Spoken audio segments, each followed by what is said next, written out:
I mean, you've had games before with 10 blocks, 10-plus blocks, but having Dwight and JaVale McGee on the roster, what's that like just for you to have additional rim protection beyond yourself? Oh, it's good because it kind of keeps me on the perimeter guarding, the stretch forwards, and, we know we have another line of protection if I'm out on the perimeter. So them guys did a great job of, protecting the paint as well, and our guards too. So our guards do a great job without fouling and letting us come over the top with the block. So, we all on the string when it comes to the defense, and we keep playing that way. We're a tough team to beat. I mean, obviously it's not the way we want to win. They're a good team. They play hard. They play together, and so we know it's going to be tough. But we found a way to win, and it was what I started with our defense. Yeah, Detroit kept coming. You've seen that's been a theme during this homestand. Teams are always going to come back, but down the stretch, you got your offense going a little bit too, particularly on that corner three. What were you seeing from a spacing standpoint there to get in a position to knock it down? They were trying to send a double team a lot in the first half. Did the ball out my hand. One of the players over there told me, he said they watched a lot of the last game against New Orleans, so they wanted to make sure they limit my scoring. But I try to find other ways to get involved, on the defensive end, or making the right reads out of the double teams. And then second half they wasn't doubling as much, so I was able to get to my shots. But I think we all did a good job of just kept attacking. Usually in the fourth we stopped attacking a little bit when we have a lead, and we wanted to score a 30-plus point quarter. And I think, I'm not sure if we did it, but actually, I think we did so. So we just got to continue attacking in the fourth quarter, and I just try to get my shots when I can, and get to the line to see the ball go in, and then make big shots at the end. All right, last one for you. Danny threw you that alley-oop pass that was really high last game. You got one from LeBron tonight. Are they just trying to see how far they can test you at this point? Absolutely. They say, if I throw it up, go get it. I said, all right, cool. So they're trying to test to see how high I can jump. All right, we'll see how that goes. Thank you. Appreciate it. All right, man. It's Anthony Davis. 8 blocks amongst many other stats tonight. Lakers hold on 106-99 Staples. Yeah, Lakers hold on indeed and get the win, 106-99. They are now, 29-7 on the year. Brez, let's start with the blocks. Mike was talking to Anthony Davis about it. 8 for AD, 6 for McGee, 5 for Dwight. And when you have 2 of those guys on the court at one time, it makes it awfully tough for an offense to score on them.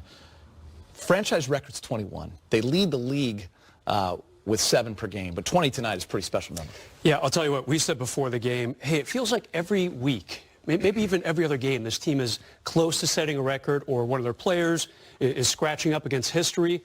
Tonight it was the block shots. The Lakers had 21 against Denver in 1982, guys. And they almost broke that record. One more block shot, they would have tied it. So, again, history almost falling by the wayside here with this 21 against Denver in 1982, guys. And they almost broke that record here with this Laker team. And it's just 7-footer after 7-footer after almost 7-footer. Dwight likes to remind people he is not 7 feet, is a few inches below it. But with rim protection like that, James, I know it's kind of old school basketball to be that good defensively around the basket, but it works for the Lakers. Yeah, old school is still the best school. Yeah. And, the key word that comes to me is timid. I see players drive into that paint, and they know that the Giants are there. You see them drive in. Normally they'll take a shot. They will circle out of the lane because these guys are doing such a great job of blocking shots, altering shots, intimidating.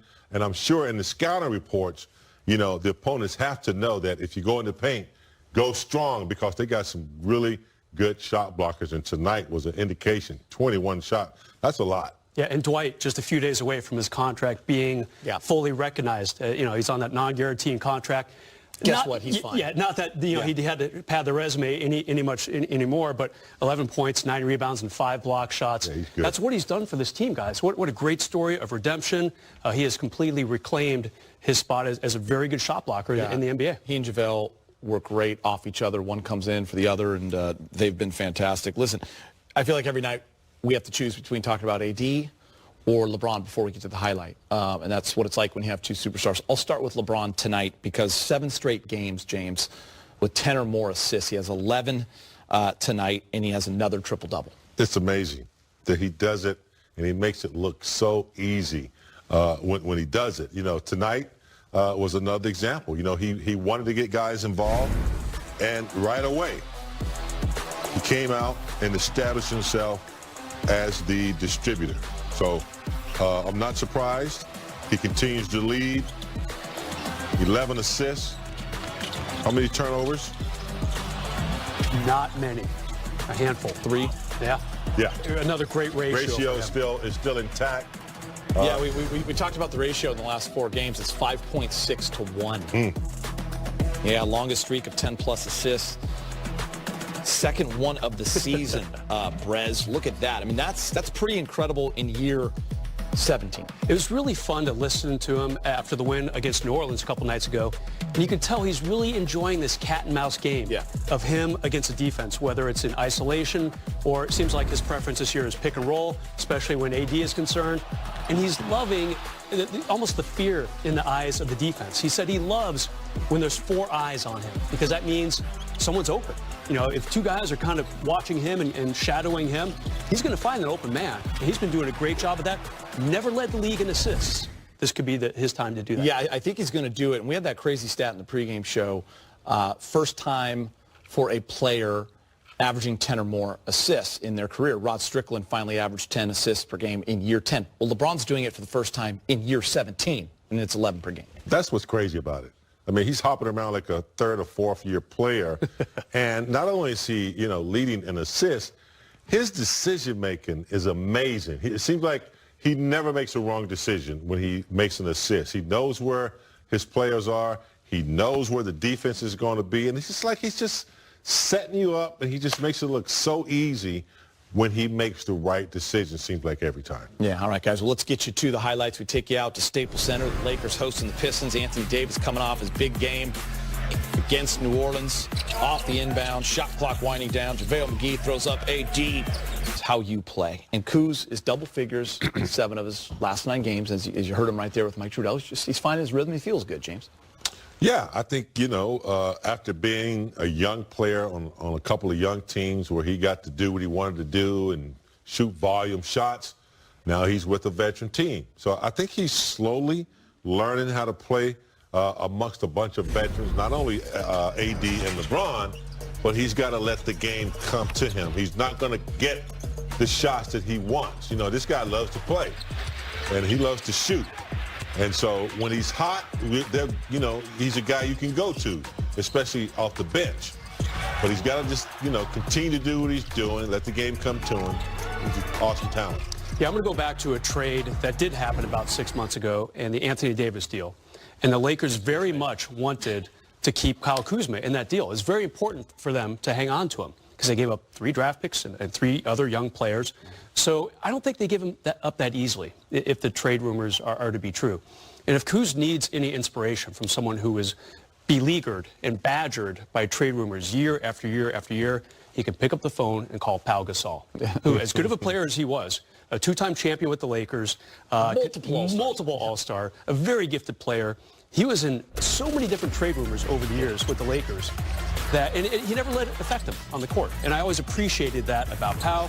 And we'll see how Kuz does tonight and over the next few weeks. We have a little over a month before the trade deadline.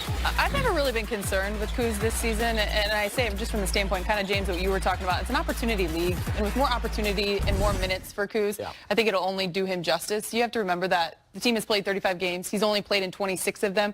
In a large hand of those, he hasn't been 100% healthy. It's just been a handful of games where he's felt good. And so I think for Kuz, I think it's just a matter of time. Yeah, you hit it on the head, too. Remember, he was getting 9 shots per game, wasn't getting as many minutes, had all those nagging things happening to him. Now he's getting 15, 16 shots a game, and you're seeing, 7 out of the 9 games in double figures. I want to ask you guys this. Playing on a winning team, for a lot of these young guys, they're trying to get theirs. They're trying to be established in the league. You want to get paid. All those things are really important. And then all of a sudden, you're on a winning team and your role changes. It's not as easy as people think. No. To probably adjust to. Not that he doesn't want it. I'm just saying to adjust to it. Okay, I'm a part of this, and how am I a part of this? Especially when you see yourself, like when he came in Summer League, man. Yeah. Remember how we used to talk about